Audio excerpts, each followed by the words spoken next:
Hey, good evening, ladies and gentlemen. I'm Darren Smith along with Steve Walls, and we are back in the press box for the pregame cheat sheet as the Kansas City Chiefs take on the Los Angeles Chargers in tonight's Sunday night football matchup. And Steve, even before I get to you, I want to say thanks for everybody for their prayers while I was out last week on the inactive list. And shout out to the Buffalo Bills for dropping the football tonight. So hopefully, they don't drop it again next week against the Detroit Lions. But Steve, your initial thoughts on what we just got through watching, and then, of course, your thoughts on tonight's matchup. I mean, it was a shootout in L.A. I mean, you think about just the fact that Buffalo Bills, the league has crowned Josh Allen as an MVP. All the writers and everyone really, and they go out there and lay an egg. And so, and I can't say lay an egg. I mean, they just got outplayed.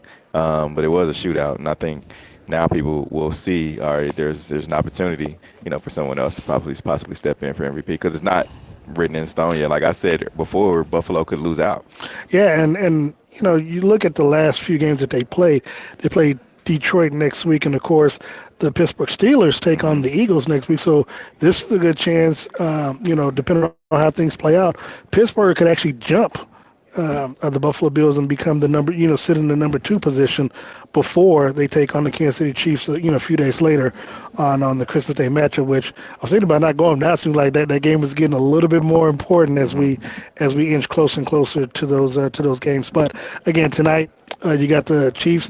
If they win tonight's matchup against the Los Angeles Chargers, they'll win the AFC crown for a record total for them, ninth straight year in a row.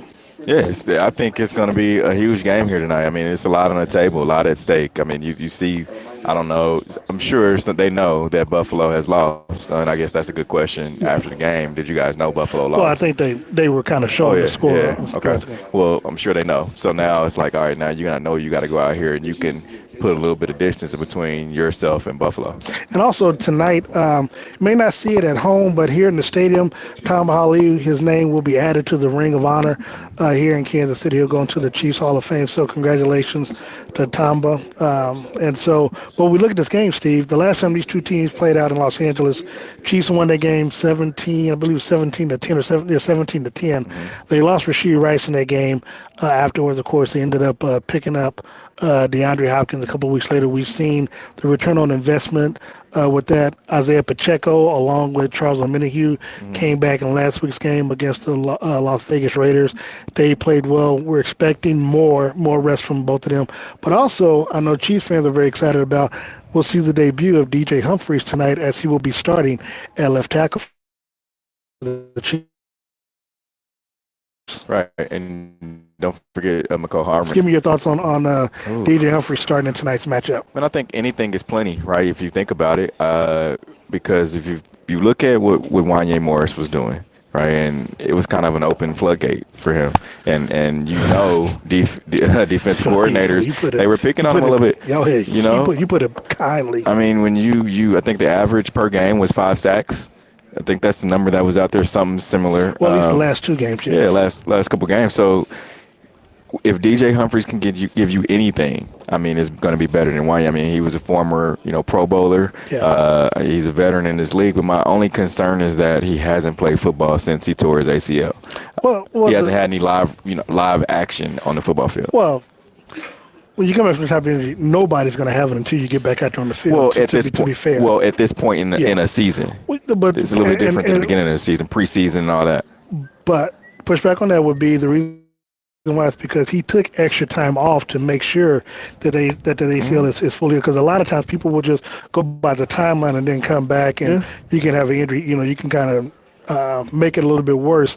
But to his credit, he took extra time off where he didn't rush himself to come back and sign with the team. And once he was fully more than 100%, once he was 100% with the extended time off, that's when the Chiefs and other teams, picked up the phone and reached out to him, and the Chiefs were the ones that he decided to settle on. But you and I both know that rust can set in. I mean, we saw Charles Omenihu come back from a year off. Last. Well, it wasn't even a year because he got hurt in the AFC Championship. And Chris Jones talked about, he looked rusty, and he looked rusty to me just watching him. He was a little bit off. Like people it was kind of a he would look like he was moving in slow motion. It's funny because you got a chance to hear this last week. I had a chance to, Hmm. for the first time at some time at home. He looked good on the screen from what we saw, from what I Yeah, saw at home versus.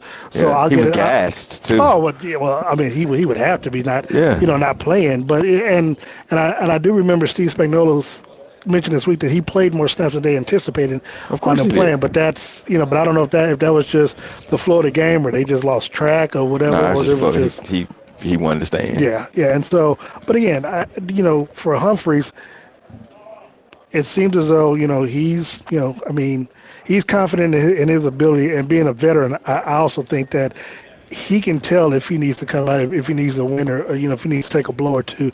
But If he does that, then do they do they do they slide Joe Tooney over to that position, or are you putting in Wanye? Because let's just it say depends. it's. It depends on down. Maybe it's fourth down and the Chiefs are just going there, they're punting. Maybe I don't know. I mean, because that's something to look at. Because if he's winded and No, that's a good or point. if he has to come out, are you doing what you did last week when you pulled Wanye?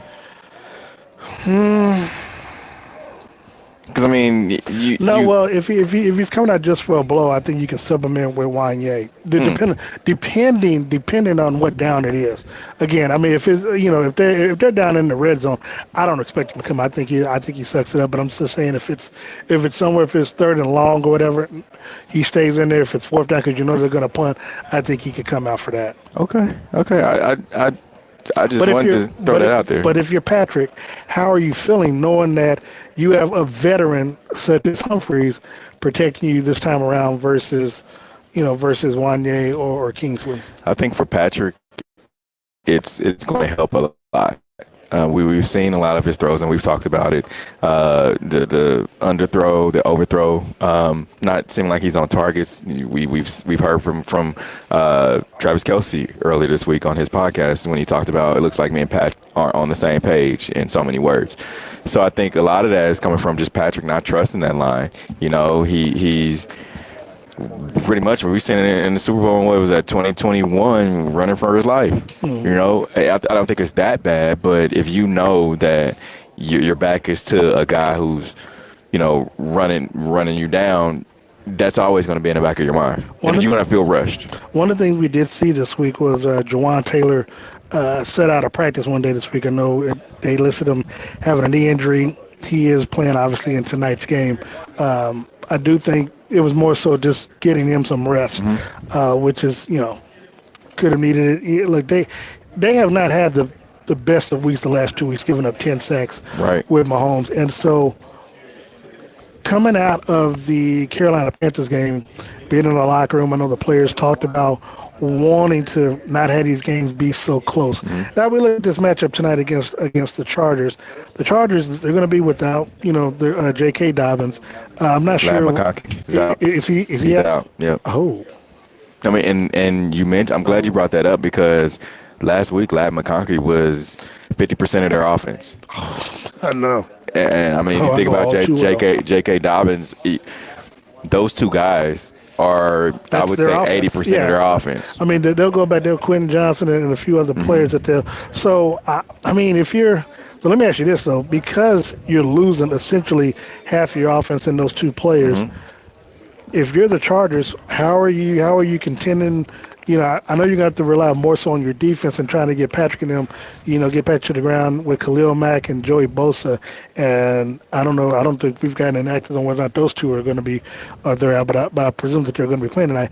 How are you going to stop this Chiefs offense? And more so, there's no excuse for Kansas City to not be able to put points up on the board, especially knowing that it's going to be real difficult for the Chargers to go back and forth against you because what they're going to do, I imagine, is going to be trying to run the football and keep Yeah. Patrick on the sideline as long as humanly possible. Yeah, it's interesting because they still got Derwin James back there. They still have Denzel Perryman at linebacker. You mentioned Khalil Mack, Joey Bosa. Their defense is one to be reckoned with, right? But I think you're coming to the point of kind of no return with this Chiefs offense. And what I mean by that is you got to get to some point where you've got to understand what you have and who you are. Because I mean, we talked about Travis Kelsey and Pat not being on the same page. At some point you got to go, right? You got to make a decision whether is Travis going to be the guy, or are you going to be looking at who is going to be the guy? Nobody has really emerged. Is it D-Hop? We talked about this last year with the wide receiver. Who's the number one? It's funny. We're back at that point. It's funny because I had some people ask me this week, so I'm gonna flip the question over to you. Can the Chiefs turn their offense on and off like a switch? Like, I mean, do you expect them to switch? Because we've been hearing over the last couple weeks, well, the Chiefs they're just toying, they're just putting somewhere to see what works because they don't want to reveal themselves. But they don't reveal anything before the playoffs. And I'm like, well, you don't even want to take that chance because you lose a game, then you fall, and because the Chiefs, as I tell people all the time, they ask me, how do the Chiefs look at their season? I always tell them, man, you know this. They always look at first thing they want to do is clinch the division. After you can clinch a playoff beforehand, the coup. But they look to clinch the division. Once they get to, they can clinch the division. Now they're fighting for position for home field advantage. And right now, all they have to do is continue to win. Eventually, if not, maybe Cleveland, if not Texans, if they can win and continue to win, they'll clinch it and then maybe look at resting some of their players as you get closer to the end of the season. So and it's gonna be much easier to rest your players now because you don't have to worry about that undefeated thing. Like that's been out the window. Yeah. So I think that decision becomes much easier. That's a good point too. Because Andy, I think someone had asked Andy, would he look at resting his players, and he said, not this week, but he did say maybe later on down the line. So that is an option that's out there. Yeah, and another cool thing too is you mentioned rest. You want to make sure you get that number one seed because you get that extra week. Yeah.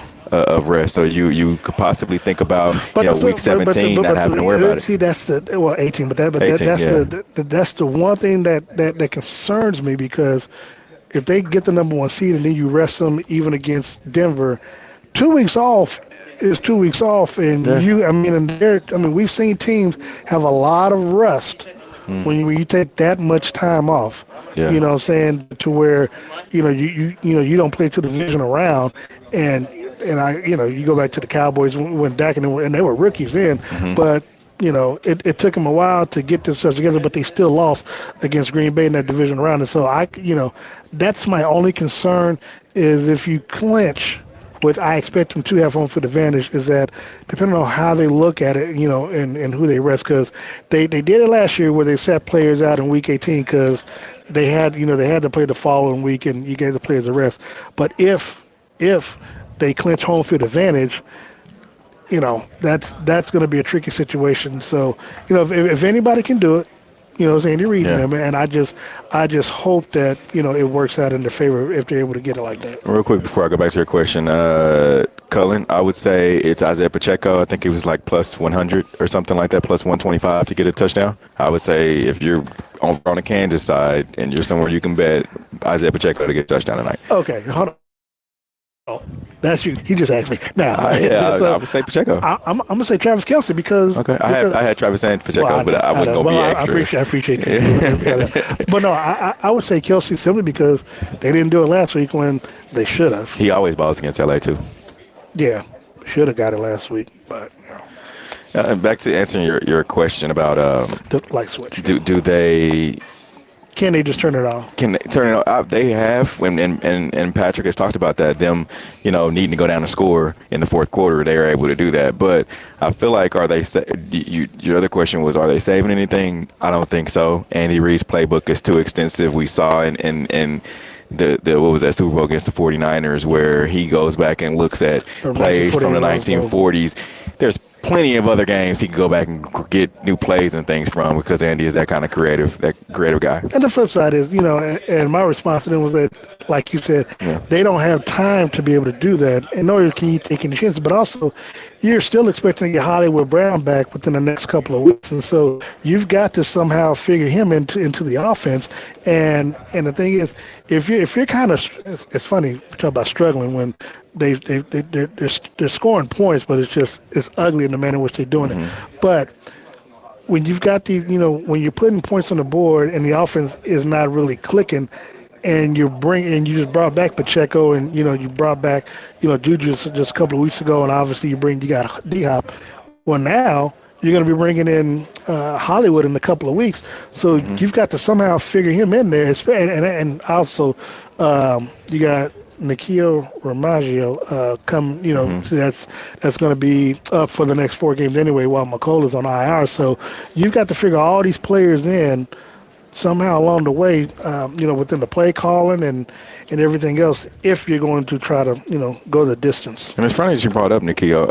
I'm wondering what's up with Justin Ross. I mean, we've seen him in the Chiefs locker room throughout the season. He was up for one game, I believe, and now he's not. So I'm curious on why he's not activated. I don't. Well, I'm wondering if it's more so because they're going to use the Keo in the return Well, game, return game, and yeah. I don't think Ross has done that. No, he hasn't. Yeah, so that would be my reason. Okay. Looking at this, obviously, again, Justin Herbert, boy wonders I like to call him. Do you expect a big game out of? Yeah, and that's the other thing too, because and I was going to ask you on the defense side of football because the Chiefs have had problems, especially on the outside with them corners. Hmm. Do you expect Justin Herbert to throw the football all around? Because mind you now, because you don't have Ladd, somebody else is going to step up. So there's going to be other players that's going to get that opportunity. Who do you think that is? If I'm looking at the play sheet, man, I would say Joshua Palmer. Yep, that's what I was. My would be the go-to. That I And would Quentin say. Yeah, Johnson. Quentin Johnson, and then DJ Clark Jr. I like how he's played over this past season. But Justin Herbert's going to go out there and fling the ball. Will Disley will probably do some stuff since he didn't do anything Yeah, last week. yeah. I think Justin Herbert's going to go out there and fling the ball like you have no J.K. Diamond, so your running is going to be is able to make something happen. He's an older guy, right? Like so, I think. Oh man, Justin Herbert, 175 to the betters out there. Uh, 175 passing, one touchdown, maybe 150. 150. Okay, Yeah, I mean, he couldn't get 150 last week, so okay. But so I want to ask you X factor because I know kickoff is in about less than 20 minutes. X factor for you in tonight's game, both offense and defense. I'm glad you asked me that because I've I been thinking bet about you. that all day, man. Honestly, I'm gonna throw you for a loop here. What? How does not gonna be Patrick Mahomes this time? It's not. It's Andy Reid, This and mofo. I'm gonna say that That's fine. because you have a coach on the other side, one of the Harbaugh brothers, Mhm. who is really trying to showcase what he can get done, right? Like he's trying to showcase, hey, I was in college, left there, now I'm in the league, my brother's in the league, like we're a coaching tree family. And so he wants to be able to show that he can outcoach Andy Reid, and Andy cannot be outcoached by that man. I just he almost was outcoached in the first matchup earlier this season. So Mhm. I would definitely say it's gonna be Andy Reid. I'm gonna flip the script on you. Okay. See how you try to flip it on me. I'm gonna flip it back on you. Okay. I'm gonna go with Matt Nagy. And see, How you go? Because here's the now, mind you, and now Andy will give him the credit if they win, and he'll take all the blame if they lose. So shout out to Andy for that. But amongst Chiefs Kingdom, Yeah. how they feel like this offense has not been, and look, and the players have talked about it without talking about it, especially about how this offense is looking. Hmm. We know the situation with Eric Bieniemy being let go in Los Angeles, and folk want him back. I'm one of them. I don't I think problem. he's gonna go to Chicago next year, but Well, they had a chance to bring him before, but I don't know. But my thing is that not that you want to put people's mind at ease or put the stuff to rest, but the thing is, you need to be able to show what you can do, whether you're calling the plays or Andy or however the percentage is. You need to be able to dial up some plays that's showing the Chiefs in an explosive manner to where it doesn't look like they're struggling to just get 10 yards on a particular drive. I mean, that's what we've been seeing yeah. a lot of times this season where, seriously, if Mahomes is in a press conference talking about how he wishes that they could have a game where it looks like it's a blowout, because that's what they were expecting in Carolina and end up being a dogfight, that's what you need to be trying to come up with. And again, against the Chargers, now granted, on the offense, that's going to be more on Spags' side defensively to keep them out the end zone. Mm-hmm. But because they're without two of their main weapons, they should not be able to go tit for tat with you.